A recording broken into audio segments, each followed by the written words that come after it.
Hello students, आज अपन हिंदी में पढ़ेंगे चैप्टर 2 मोमबत्ती की कहानी। क्या है मोमबत्ती की कहानी? अब यहाँ पे देखो क्या है। आप दीपावली पर किन किन चीज़ों से अपना घर सजाते हैं, दिए गए स्थान में उनके चित्र बनाइए और उनके नाम लिखिए। ये क्या आपकी एक एक्टिविटी थी जो आपको खुद कंप्लीट करनी है, ठीक है। अब सेकंड देखो, इंटरनेट व अपने अध्यापक या अध्यापिका की मदद से पता लगाइए कि बल्ब का आविष्कार किसने और कब किया था। दी गई पंक्तियों में लिखिए। तो ठीक है, ये मैंने आपको बता रखा है। बल्ब का आविष्कार थॉमस एल्वा एडिसन ने किया था। किसने किया था बल्ब का आविष्कार? थॉमस एल्वा एडिसन ने। अब सेकेंड, इसका आविष्कार कब हुआ था? तो बल्ब का आविष्कार कब हुआ था? 1878 में हुआ था। ठीक है, ये आपकी क्या थी? एक्टिविटी थी। अब अपन क्या करते हैं, थोड़ा सा चैप्टर रीड करते हैं। तो चैप्टर रीड करते क्या है, प्रस्तुत पाठ में मोमबत्ती के इतिहास का वर्णन किया गया है कि किस प्रकार मोमबत्ती का आविष्कार हुआ। आधुनिक समय में अनेक प्रकार की मोमबत्तियां का भी निर्माण हुआ है। ठीक है, तो यहाँ पर फर्स्ट है, दीपावली हो और मोमबत्ती न जले ऐसा हो ही नहीं सकता।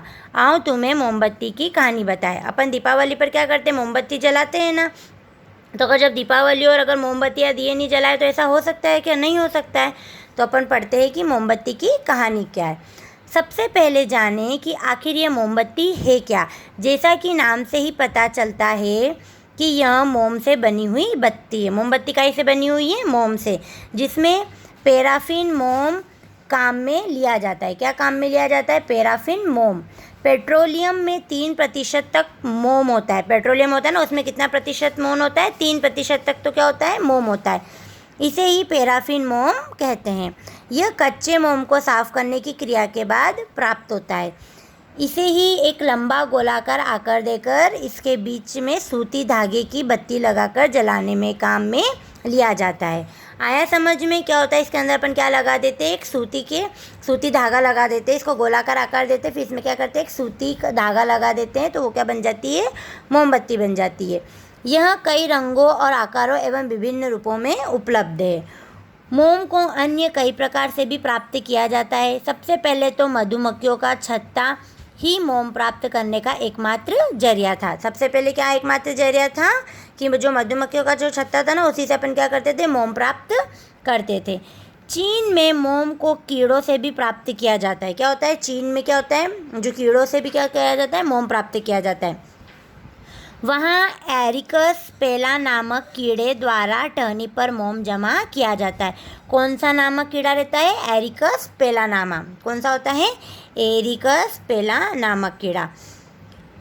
इसे खुरचकर मोम मिल जाता है। इसके अलावा भारत, म्यांमार और थाईलैंड में लाख का कीड़ा लैसिफर लाखा से मोम व राल भी प्राप्त की जाती है। इन्हें शुद्ध करके मोम बनाया जाता है। ठीक है, क्या करके जाता है? शुद्ध करके मोम बनाया जाता है ना। आया इसको समझ में? अब नेक्स्ट देखो क्या है। इसके अलावा उत्तरी ब्राज़ील के मोम में कार्नोवा पेड़ से मोम मिल जाता है। इसके पत्तों से निकलने वाला मोम संसार का सबसे महंगा मोम माना जाता है। संसार का सबसे महंगा कौन सा मोम माना जाता है? कार्नोवा पेड़ से मोम मिल जाता है, जो कठोर होने के साथ ऊंचे तापमान पर भी नहीं पिघलता। क्या होता है? जो कठोर हो जाता है फिर भी नहीं पिघलता। इसके अलावा वेल के सिर से, घास से, पेड़ से और ज़मीन से भी मोम मिलता है। मोमबत्ती का इतिहास बहुत पुराना है। रोचक बात यह है कि प्राचीन समय में 3000 ईसा पूर्व भी लोग मोमबत्ती जलाते थे। तब मधुमक्खी का मोम काम में लिया जाता था। तब कौन सा मोम काम में लिया जाता था? मधुमक्खी का। ईसा के जन्म से पहले मिस्र के लोग मम्मी बनाने के लिए मोम का उपयोग किया करते थे। साथ ही वे मोम के मॉडल भी बनाते थे। पहली शताब्दी में मोम लगाकर सुगंध फैलाने के प्रमाण फ्रांस में मिले हैं। यूरोप में तो प्राचीन काल से ही मोमबत्ती का स्थान घर घर में महत्वपूर्ण रहा है। 19वीं शताब्दी में वहाँ हर घर में गृहिणियाँ खुद मोमबत्ती बनाती थी। उस समय वहाँ गाय या भेड़ की चर्बी को पिघलाकर उसमें रस्सियाँ लटका दी जाती थी। उन रस्सियों पर चर्बी जम जाती थी। उन्हें ठंडी करके फिर से चर्बी में लटका दिया जाता था। इस तरह कई बार दोहराने पर रस्सी पर मोटी परत जम जाया करती थी। इसे अपनी सुविधा के अनुसार लंबे समय तक उपयोग में लाया जाता था। लेकिन इन मोमबत्तियों में से धुआं भी बहुत होता था और दुर्गंध भी होती थी। कुछ समय बाद मधुमक्खी को मोम से मोमबत्तियाँ बनाई जाने लगी, लेकिन तब ये सिर्फ धार्मिक कार्यों और चर्च में ही उपयोग में लाई जाती थी। फिर 19वीं शताब्दी में आरंभ के वैज्ञानिकों ने यह पता लगाया कि चर्बी और तेल में मुख्य दो पदार्थ फैटी एसिड और ग्लिसरीन होते हैं। इतना पता लगाने के बाद तो वैज्ञानिकों ने चर्बी और तेल से इन दोनों को अलग करने के उपाय भी निकाल लिए। चर्बी से ये दोनों पदार्थ अलग करने के बाद मानव को काफ़ी मात्रा में दूध जैसा सफ़ेद ठोस मोम स्टाइरिन या स्टेरिक एसिड प्राप्त हुआ। स्टाइरिन मोम से जो मोमबत्तियाँ बनाई गई वे पहले से काफ़ी संतोषजनक थी। इनका प्रकाश ज़्यादा साफ और चमकीला था। इनकी लो भी अधिक थी। सबसे बड़ी बात यह है कि ये जलने पर धुआं और बदबू नहीं देती थी। इसलिए इनका उपयोग चर्च वाले और अन्य धनवान लोग ही कर पाते थे, लेकिन आज इनका उपयोग सभी करते हैं।